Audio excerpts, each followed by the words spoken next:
नमस्कार, मैं राकेश परमार। मित्रों, वैसे आज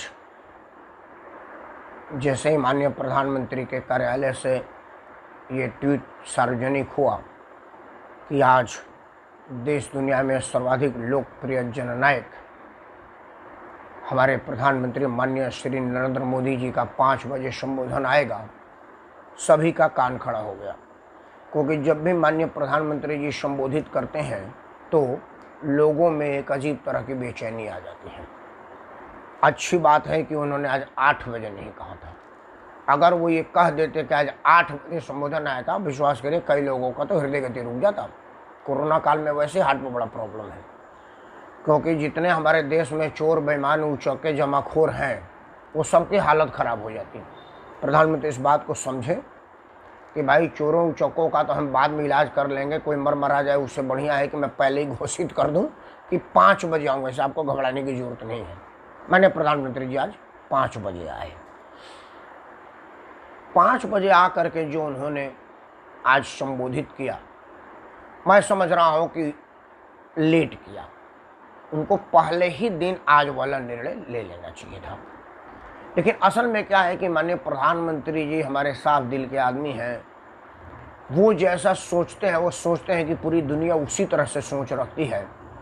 लेकिन भाई इस दिल्ली में केजरीवाल जैसा नेता भी है, अनफॉर्चुनेट भाई चुना हुआ जनप्रतिनिधि है, मायावती जैसा और ममता बनर्जी जैसे भी लोग हैं जिन्हें देश दुनिया से कोई मतलब नहीं, अपना भला भला जगमाही, राजनीति के रूप में नौटंकी और बेमतलब दुनिया में जगहसाई करने के अलावा और कोई काम नहीं है। खैर, अनुभव से आदमी सीखता है। माननीय प्रधानमंत्री जी का भी निजी अनुभव हुआ और उससे उनको सीख मिला कि भाई अब ये मामला अगर मैं अपने कुशल नेतृत्व में नहीं लेता हूँ तो 130-35 करोड़ ऑफिशियल और मैं समझ रहा हूँ कि करीब 150 करोड़ के हमारे जनसंख्या वाले देश में टीकाकरण नहीं हो पाएगा। क्योंकि जब बाढ़ ही खेत को खाने लगे तो उस खेत का भगवान ही मालिक है। और भगवान कहते हैं कि सारा काम मैं थोड़े करूँगा, कुछ काम आपको भी करना पड़ेगा।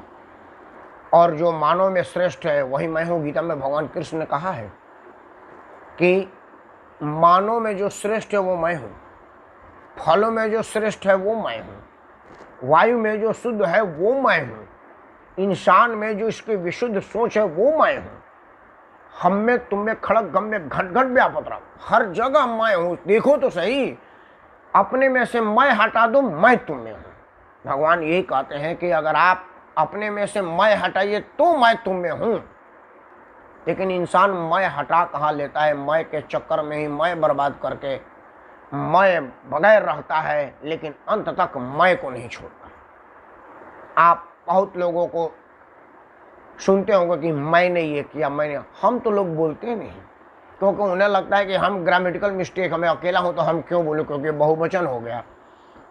लेकिन भगवान कहते हैं कि आप अपने में से मैं निकालिए तो मैं आप में हूँ। खैर, बड़ा गुड़ शब्द है, हर आदमी को समझ में नहीं आएगी। एक छोटा सा वाक्य बताऊँ। जब मर्यादा पुरुषोत्तम राजा राम रावण वध के उपरांत अयोध्या लौटे, वनगमन जाने से पहले उनके माताओं ने एक बात पूछा, तो माँ तो माँ होती है, अब वो भगवान की माँ हो या आम इंसान की माँ हो, उसके अंदर तो ममता होता है। और कौशल्या जी को तो वरदान मिला था कि भाई आप हम में बाल रूप में ही दिखेंगे। तभी ना भगवान जब प्रकट हुए तो हुआ कि भाई प्रकट कृपाला दीन दयाला कौशल्या हितकारी हर्षित महतारी मुनि मनहारी अद्भुत रूप निहारी लोचन अभिरामा तनु घनश्यामा हुई भुजचारी। तो आया उसके अगला लाइन है, सुनी वचन सुजाना रोदन ठाना है बालक सुर भूपा। फिर माता जी कहीं कि भैया ये चतुर्भुज रूप के लिए तो मैं कहा, मुझे तो बच्चा चाहिए था प्रभु, हमने तो बच्चा के लिए आपका आराधना किया था, अब आप ये 7 फुटा जवान आ गए तो मैं क्या करूँगी।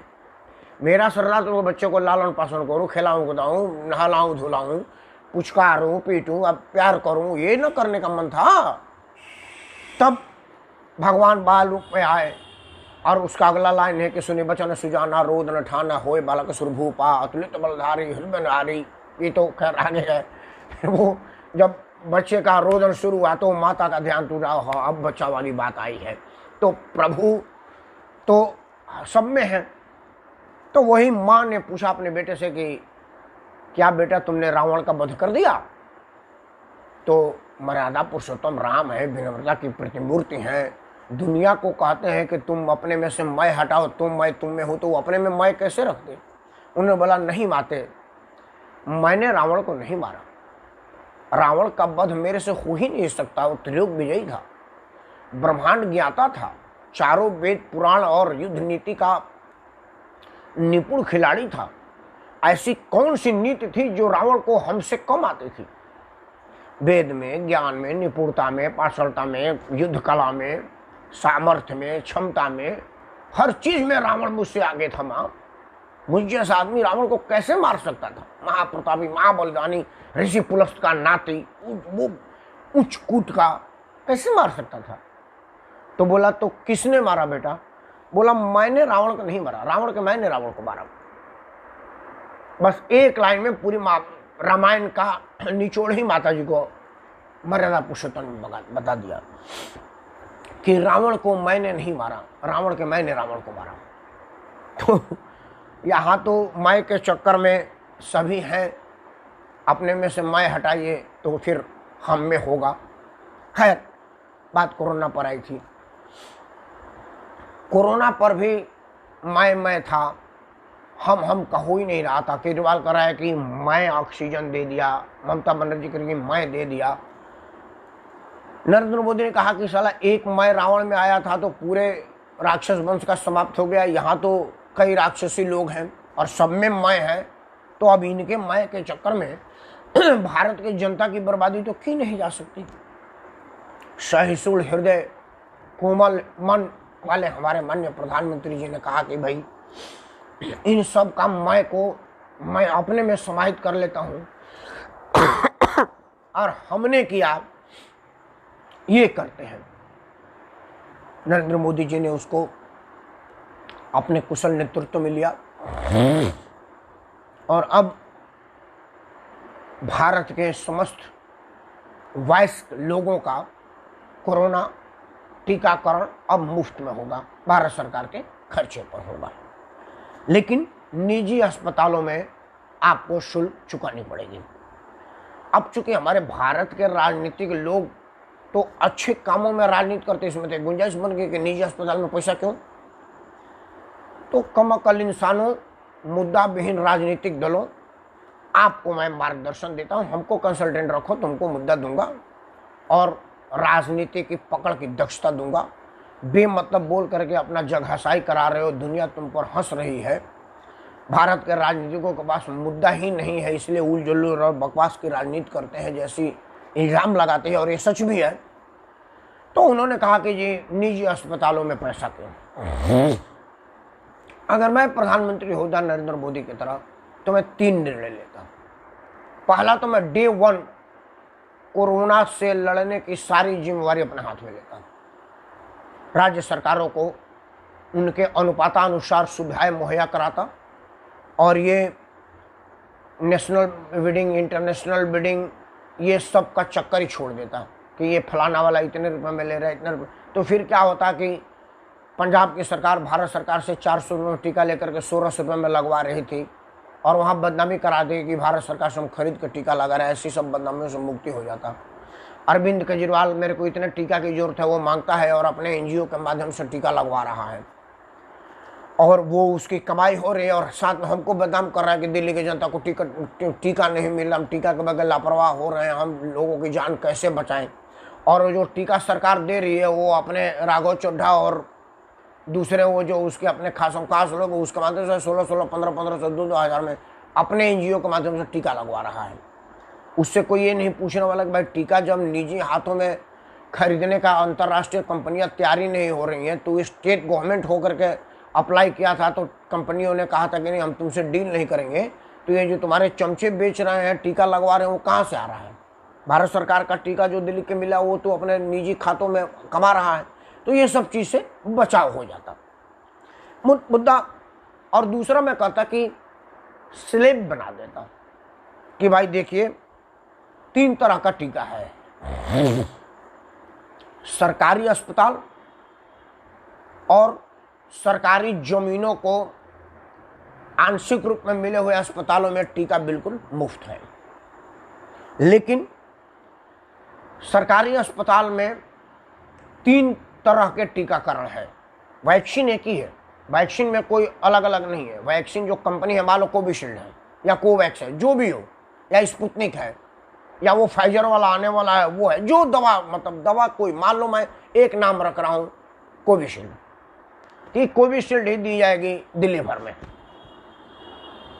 सफदरजंग में, एम्स में, राम मनोहर लोहिया में, गंगाराम में, अपोलो में, मेदांता में, फुटीज में, सब में कोविशील्ड दी जा रही है।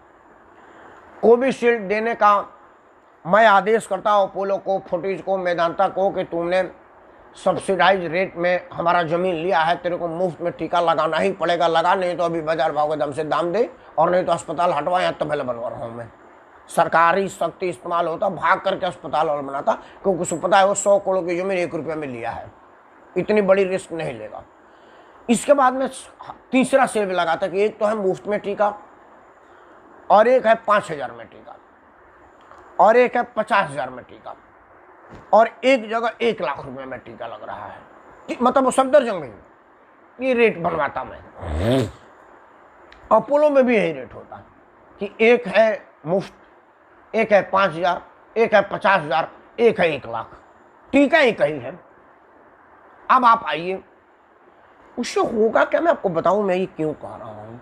अब मेरे पास पैसा नहीं है, तो पैसा नहीं है तो मैं खाली हूं, मेरे पास समय भी, काम भी तो नहीं है, क्योंकि अगर काम होता तो मेरे पास दाम भी होता। मेरे पास कोई काम नहीं है, इसलिए मेरे पास दाम नहीं है, तो मैं मुफ्त वाले लाइन में लगता हूं। अब मेरे पास लाइन में लगने की क्षमता नहीं है, लेकिन 1 लाख रुपया नहीं है, तो चलो मैं 2 घंटा लाइन में लग जाऊंगा, तो मैं 5,000 वाले लाइन में लगता हूँ।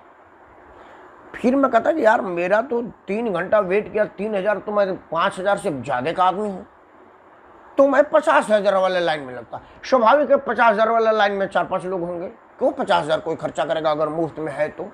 वो भी हमारा देश मुफ्तखोरों का देश है, मुफ्त में तो आदमी जहर ले ले, वो तो टीका ही है। तो 50,000 वाले में कम लाइन होता। हमारे देश में, दिल्ली शहर में, मेरे जानने वालों में बहुत ऐसे लोग हैं जो 50,000 रुपये 5 मिनट में कमाते हैं। वो अपना 5 घंटा खराब नहीं करेंगे, वो 50,000 में लाइन लेंगे। कुछ लोग उनसे भी बड़े हैं, टाटा, बिरला, डालमिया, अडानी, अंबानी, राहुल गांधी, सोनिया गांधी, प्रधानमंत्री नरेंद्र मोदी, इन लोगों का 1-1 घंटा इंतजार करना बड़ा बात है। तो फिर वो लोग 1 लाख वाले लाइन में लगते हैं, तो वहाँ गिनती के 4-5 लोग हैं, तो अपना वो लाख रुपया चुकाते, राष्ट्रीय कोष में आता। और अपोलो वालों को कहता कि वो रुपया है वो भारत के राष्ट्रीय कोष में जाना, तेरे को टीका तो मुफ्त में देना है, टीका का 1 रुपया तुमको नहीं मिलने वाला है, इसलिए कि तुमने जमीन मुफ्त में ले रखा है। ये नहीं है कि तेरा खर्चा खुर्चा का मैं 150 रुपया दूंगा, नहीं, बहुत लूटते हो। और जो टीका का पैसा लगवाओ तो उसमें होगा क्या कि भीड़ की वर्गीकरण हो जाएगी। टीका मुफ्त में है, टीका का पैसा नहीं है, सुविधा का पैसा है। अब आपके पास लाख रुपया, तो अब लाख वाले लाइन में लगिए, 50,000 है तो 50,000 लाइन में लगे, 5,000 तो 5,000 लाइन में लगिए, और नहीं तो आपको मुफ्त में टीका दी जाएगी। फिर मत कहे कि मैं रतन टाटा हूं, मैं लाइन में नहीं लगूंगा। टाटा हो तो जाओ ना भाई, टाटा वाले में लाख रुपया दो और टाटा में टीका लगाओ। एक और करता कि भाई जिन लोगों के पास आने का समय नहीं, वो 1 घंटा का ट्रेवलिंग नहीं कर सकते, वो 10 लाख रुपया देंगे प्रधानमंत्री राहत कोष में। 10 लाख रुपया का प्रधानमंत्री राहत कोष में जमा करा, रीजन लिखा फॉर टीका, प्रधानमंत्री कार्यालय से उनके निकट वाले अस्पताल में जाता कि भाई राकेश परमार दिल्ली में रहते हैं, उन्होंने 10 लाख रुपया पर टीका खरीदा है, आप जाके उनके सुविधा अनुसार टीका लगाइए। और मोबाइल पाया जाता कि फलाना नर्स विल कॉन्टेक्ट यू। अब मैं उसको फ़ोन करता कि हाँ भाई एक आया हुआ है, मैं 10 बजे से 11 बजे तक करीब फेसबुक पर लाइव रहता हूँ, दिन में 2 बजे से शाम के 8 बजे तक छोटे छोटे चैनलों पर अलग लाइव रहता हूँ, सवेरे 8:30 बजे जगता हूँ तो 9-10 बजे तक फेसबुक के रिव्यू देखता हूँ। अब इनके बाद वाला समय में तुम आओ तो वो हमारे समझानुसार आएगा। भाई हमने 10 लाख रुपये दिया है तो टीका तो लेना मेरा भी कानूनी अधिकार है। अगर मैं सुविधा अपने हिसाब से दूंगा तो पैसा दो, शुल्क चुकाऊँ ना सुविधा का। फिर मैं 10 लाख रुपया दे करके फिर नर्स कहेगी कि हाँ सरकार मैं आपका देख लिया, मैंने 11 बजे से लेकर के 2 बजे तक का टाइम फ्री है। बोला हाँ इसमें ध्यान रखना 2-2:30 बजे भोजन भी करता हूँ। तो वो हमारे सुविधा अनुसार आएगी। 10,000 रुपये भारत सरकार में गया हुआ है, वो 300 रुपये का ओला सरकार उसको करवा देगी। 300 रुपये का ओला लेके आएगी, मेरे घर टीका लगा करके 1 मिनट में चली जाएगी। वही ओला अप डाउन खर्चा वाला हो जाएगा। मैं प्रधानमंत्री होता तो नर्स को कहता भाई 300 रुपया का ओला है, ये 300 रुपये तू ले, तू ओला में जा या पैदल जा, आना तेरे को 30 मिनट के अंदर ही है। वो अपने घर से स्कूटी लेके आती, 50 रुपये का तेल डलवाती, 250 रुपये इस कोरोना काल में 1 नंबर में उसका कमाई होता। चौड़े में कहती कि जी मैं अपने स्कूटर से जा रहा हूँ। बोला मैं तू किसी में जा, ये 300 मैंने निर्धारित किया है, फिक्स फ्रेट है, तू 600 वाली गाड़ी कर या मुफ्त में लिफ्ट लेके जा। या राकेश परमार को कहा कि देखिए जी सरकार ने मेरे को कहा है 300 रुपये भाड़ा भी दिया है, लेकिन मैं आपके तरह से अमीर आदमी नहीं हूँ कि 10 लाख टीका के लिए लगवा दूँ। सरकार अगर अब 10 लाख लगा दिए हैं तो 200-300 रुपये का एक ओला भी करवा दीजिए, मैं गरीब आदमी हूँ। मैं कहूँगा ओला को मैं गाड़ी भेजवा देता हूँ। कहाँ भेजना है जी? मैं एम्स से बोल रही हूँ। गया जी, मेरी गाड़ी 194, गाड़ी का नंबर है, देख लीजिए, गेट पर पहुँच गया। ड्राइवर को फ़ोन किया, ये नर्स भाई लगी, भाई दे के आ, जाके छोड़ गया। सुविधा हो जाएगी, वो थोड़ा कम चुभेगी। ये गाड़ी मेरे लिए आई है मुफ्त में, तो प्रेम से इंजेक्शन देगी मुस्कुराते हुए। मैं 10 लाख रुपया खर्चा करके बोऊंगा।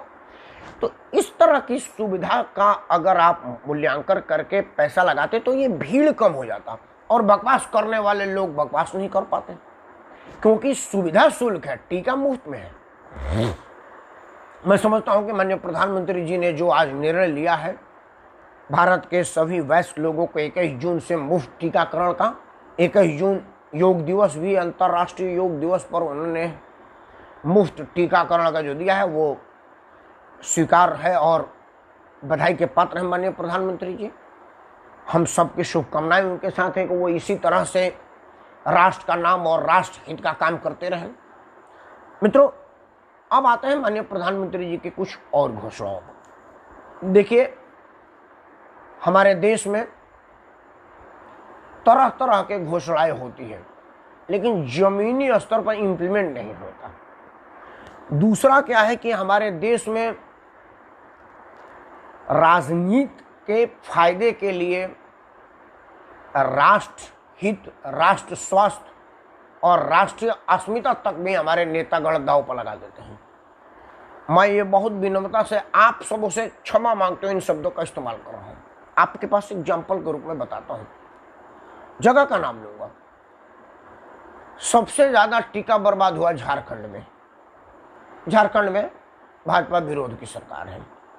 वहाँ का मुख्यमंत्री ने कहा है कि मैं मुफ्त में कफन दूंगा, मतलब उसने दुआ किया है कि लोग मरे और मैं कफन ज़्यादा से ज़्यादा दे करके अपना राजनीतिक लाभ उठा पाऊँ।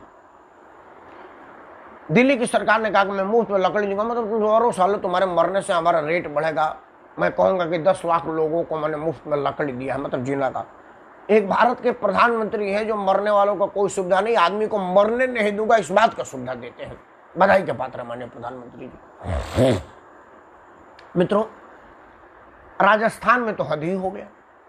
राजस्थान में कोविड के टीका, कोविड का दवा, कोविड में इस्तेमाल होने वाले उपकरण, औषधियाँ ये जमीन में कोड़ करके गाड़ी गई थी। मुझे हंसी आ गया।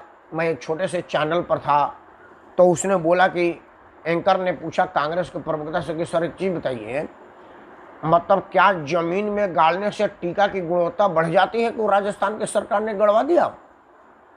तो मैं कहा कि सर नहीं, उससे बढ़ता नहीं है। हमारे यहाँ एक्चुअली क्या होता था कि गेहूं और चना, मक्का ये खाद गोड़ करके जमीन में गड्ढा खोद करके और उसमें बोरी में डाल करके, या वैसे भी जैसे मेरा तो होता था तो बोरी भी उतनी नहीं होती थी, एक फूस का दीवार लगता था, रहर उहर का, ये खर पतवार का, और उसके दीवार और उसके बीच भूस पड़ी रखी जाती थी, भूसा, डांटी का, मतलब खराब भूसा, जो मोटा भूसा होता था, क्योंकि तब बैल से चलता था, थ्रेसर था नहीं। तो जो मोटा भूसा निकलता था वो मिट्टी की दीवार और टाट के बीच में भूस डाली जाती थी और उसमें फिर वो अनाज भर दिया जाता था। फिर ऊपर से खरपतवार रख करके और मिट्टी से ऊंचा रख दिया जाता था, जिसके द्वार पर जितना बड़ा खाद हो उतना ही बड़ा खेतिहर कहलाता था। कहता था ये बहुत बड़े आदमी है, 5 गो खाद है, ये बहुत बड़े आदमी है यार, 1 कट्ठा में तो खाद है। मतलब खाद मतलब वो जमीन में गड्ढा खोद करके अनाज गाड़ने का। तो मैंने बोला हो सकता है राजस्थान सरकार ने वो वैक्सीन का खाद खोदा हो, लेकिन नहीं, उनका उद्देश्य तो था कि भाई भारत सरकार की वैक्सीन है, ले आकर के ज़मीन में गाड़ दो, लोगों को मिलेगी नहीं, हाय तौबा मचेगा और भारत सरकार फेल हो गई, इस बात की बदनामी की जाएगी। ये मनसा था उस कुकर्मी लोगों का, उस राष्ट्रद्रोही लोगों का। एक जगह और एक वीडियो आया, वो जो कोरोना जांच के इंस्ट्रूमेंट है ना, वो जो नाक में डालते हैं, जीभ में डालते हैं, वो नर्सों को, मेडिकल टीम को 5-5 हज़ार, 2-2 हज़ार, 200 मिला। अब वो क्या कर रहे थे कि वो उसको तोड़ करके और डिस्ट्रॉय कर रहे थे घर बैठे बैठे। मतलब उन्होंने कागज में बता दिया कि भाई 5,000 आदमी को वैक्सीन लगवा दिया हमने, वो घर में बैठे बैठे वैक्सीन लगा दिया, गए कहीं नहीं। जैसे पहले होता था कि जो पोस्ट ऑफिस के पोस्टमैन था, वो जितनी चिट्ठियाँ आती थी वो शाम को 4 बजे की चाय वो चिट्ठियों से ही बनाता था। मतलब अगर रजिस्टर्ड चिट्ठी नहीं है, सिंपल अंतर्देशीय पोस्ट कार्ड है, तो वो चाय बनाने के काम आता था। उसके करने का परिणाम क्या हुआ कि पोस्ट ऑफिस अब पूछने की बस हो गई है कार्यालय की। पोस्ट ऑफिस मतलब क्या होता है ये बच्चों को तो पता ही नहीं है, क्योंकि बच्चे तो कोरियर जानते हैं। अब कोरियर से क्या हुआ कि साधारण चिट्ठी हो या कीमती पार्सल हो, आपको फोन करके आपके सुविधानुसार आपके घर आके दे जाएगा, बोलेगा कब मिलेंगे आप, मैं उसी टाइम आऊँगा। और आज देखिए कोरियर कंपनियां का मार्केट हमारे देश में, मैं उम्मीद करता हूं कि 90% पोस्ट ऑफिस का मार्केट कोरियर कंपनी को मिल गया। क्यों? क्योंकि पोस्ट ऑफिस वालों ने ईमानदारी नहीं बरता था, चाय बनाते थे। आज कोरोना वाले लोग यही कर रहे हैं। अगर आप नहीं करेंगे तो मेडिकल टीम भैंस बांधने के काम आएगी। वैसे ही भी ग्रामीण अस्पतालों में गाय भैंस बांधी जा रही है, डॉक्टर है नहीं, नर्स है नहीं। अस्पताल कई, बिहार का एक अस्पताल दिखा रहा था मुख्यमंत्री के अपने चुनाव क्षेत्र हाजीपुर का, जहाँ के स्वास्थ्य मंत्री विधायक थे। लालू जी का बेटा स्वास्थ्य मंत्री था, जहाँ से विधायक था हाजीपुर के जिस क्षेत्र का, उस क्षेत्र में एक अस्पताल राबड़ी देवी के जमाने से बना पड़ा है। राबड़ी जी गई, लालू जी के बेटा स्वास्थ्य मंत्री रहा 2.5 साल तक, उस अस्पताल का उद्घाटन नहीं हुआ और उसमें अब भैंस बांधी जा रही है, भूस रखे जा रहे हैं। तो ऐसे भी कई ग्रामीण अस्पतालों में घास भूस रखी जा रही है, बड़े अस्पतालों में भी यही काम होगा। आप ईमानदारी से काम नहीं करेंगे तो आप टास्क पूरा करने के लिए आप कोरोना किट बर्बाद कर रहे हैं, कोरोना के इंस्ट्रूमेंट बर्बाद कर रहे हैं। इस वजह से माननीय प्रधानमंत्री जी को अपने नेतृत्व में लेना पड़ा कि आपको कोटा की जरूरत ही नहीं है। अब आप आदमी वैक्सीन लेगा और उसके मोबाइल पर मैसेज आएगा आधार से लिंक करके। तो अगर मैं कहूँगा कि मैं जाकर राकेश परमार को टीका लगाया, तो राकेश परमार कहेगा जी मेरे को तो टीका लगा नहीं, मेरे मोबाइल पर मैसेज ही नहीं आया, और वो मैसेजों को लिंक कर दिया। तो इससे होगा कि आप जो लोगों को टीका लगेगा वो लगेगा। अब टीका की बंदरबाट खत्म हो गई, क्योंकि अब पैसा ही नहीं लगेगा, तो अब राज्य सरकारें जो टीका मिलेंगी वो लगाएंगी, क्योंकि अब उसको चोरी से बेच के बीच में मुनाफा कमाने का स्रोत ही प्रधानमंत्री ने खत्म कर दिया। ये बहुत बधाई और बुद्धिमत्ता का काम किया है मित्रों। एक तो आपदा में अवसर जो तलाशते हैं, ईश्वर उनको माफ़ नहीं करेगा, क्योंकि बीमारी है उन्हें भी होगी, और ये बीमारी ने जिनको छुआ उनके सारे सोर्स अप्रोच पैसा धरे के धरे रह गए और वो चले गए। मैं बद्दुआ नहीं दे रहा हूँ कि जो लोग इस तरह की नीच हरकतें करते हैं वो वहीं चले जाए जहाँ से कोरोना वाले लोगों को चले जाने पड़ता है। लेकिन हाँ, गरीब पे दुआ है।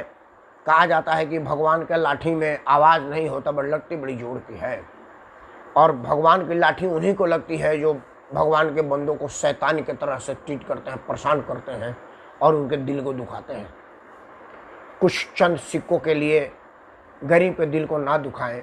ये गरीब कहाँ है, ये मजबूरों किया है, छोड़ेगी नहीं आपको। इन्हीं शब्दों के साथ कोरोना आपको छू न सके, बीमारी से बचने का एकमात्र उपाय है कि लॉकडाउन की प्रक्रिया खुल गई है फेस वाइज करके। अब करीब करीब पूरे देश में लॉकडाउन खुल जाएगा, लेकिन आप ये मान के चले कि अगर बहुत ज़रूरी ना हो, बहुत से बहुत, तब आप घर से बाहर ना निकले, अपने आप को लाक ही माने, क्योंकि आपकी लापरवाही दोबारा लॉकडाउन पर ले आएगी। क्योंकि ये सावधानी हटी दुर्घटना घटी, असल माने में कोरोना पर फिट होता है।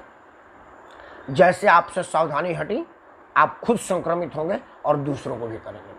इसलिए आप मान कर चलिए कि आप में कोरोना है और आपके सामने वाले में भी कोरोना है। इतनी डर से और इतनी दूरी से रहेंगे तभी जा करके कोरोना से लड़ पाएंगे।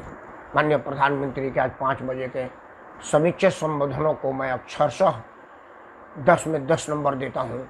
माननीय प्रधानमंत्री बधाई के पात्र हैं। आप यशस्वी हो, तेजस्वी हो। हम आपको नतमस्तक प्रणाम करते हुए आप सबको प्रणाम करता हूँ। जय हिंद, जय भारत।